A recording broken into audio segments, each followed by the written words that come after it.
UP की बात में आप सभी का स्वागत है और मैं हूं आपके साथ निकिता ठगुना।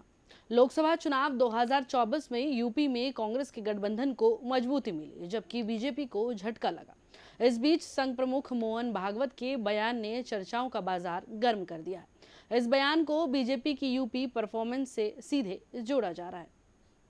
लोकसभा चुनाव 2024 में इस बार उत्तर प्रदेश ने देश की सियासत को झकझोर कर रख दिया।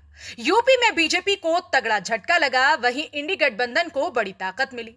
यूपी में जो एनडीए गठबंधन 2019 में 64 सीटों पर खड़ा था, वहीं 2024 में 36 सीटों पर फिसल गया। वहीं इंडी गठबंधन यानी सपा और कांग्रेस पिछले चुनावों में 6 सीट जीत सके थे। उन्होंने इस बार 43 सीटों पर परचम लहरा दिया। बीजेपी के इस बेहद खराब प्रदर्शन में कहीं ना कहीं राष्ट्रीय स्वयंसेवक संघ की नाराजगी को भी कारण माना जा रहा था। इसी क्रम में आरएसएस प्रमुख मोहन भागवत के बयान को भी जोड़कर देखा जा रहा है।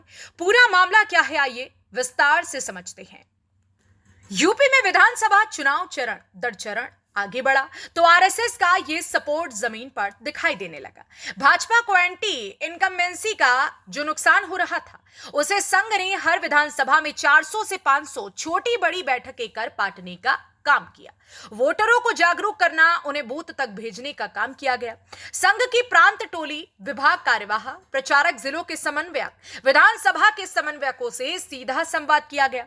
इस पूरे महाआयोजन में भाजपा के प्रभारी, राष्ट्रीय संगठन मंत्री गवाह रहे। इस पूरी एक्सरसाइज का फल यह हुआ कि आखिरकार भारतीय जनता पार्टी ने पूर्ण बहुमत के साथ दोबारा यूपी की सत्ता पर काबिज होकर इतिहास बना दिया।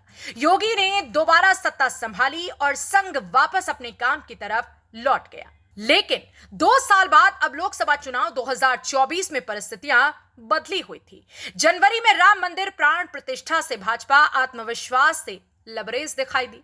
मोदी का चेहरा और राम मंदिर का श्रेय के साथ पन्ना प्रमुख तक फैल चुका पार्टी का संगठन देखकर पार्टी के नेता यह मानकर चल चुके थे कि यूपी फतेह तो तय। भाजपा के इस कॉन्फिडेंस का आभास पार्टी की राष्ट्रीय अध्यक्ष जेपी नड्डा के एक बयान ने भी दिया। दरअसल लोकसभा चुनाव के दौरान एक इंटरव्यू में बीजेपी के राष्ट्रीय अध्यक्ष जेपी नड्डा ने कहा कि पूर्व प्रधानमंत्री अटल बिहारी वाजपेयी के समय और मौजूदा समय में काफी कुछ बदल चुका है। उन्होंने कहा कि पहले हम इतनी बड़ी पार्टी नहीं थे और अक्षम थे, हमें आरएसएस की जरूरत पड़ती थी, लेकिन आज हम काफी आगे बढ़ चुके हैं और अकेले दम पर आगे बढ़ने में सक्षम है। लेकिन यह दावा यूपी में फेल हो गया। अब आरएसएस प्रमुख मोहन भागवत यूपी में मोर्चा संभालने जा रही हैं।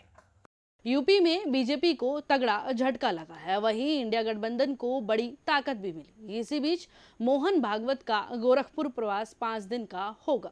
16 जून तक वह स्कूल में ही प्रवास करेंगे। वहीं कार्यकर्ता विकास वर्ग में हिस्सा लेने के अतिरिक्त उनका गोरखपुर में कोई अन्य कार्यक्रम नहीं है। आपको बता दें कि 17 जून की सुबह वह गोरखपुर से रवाना हो जाएंगे। बुधवार को उनका प्रवास के अतिरिक्त कोई कार्यक्रम नहीं है, लेकिन यही सवाल उठकर आ रहा है कि आखिर बीजेपी को मोहन भागवत की जरूरत पड़ गई।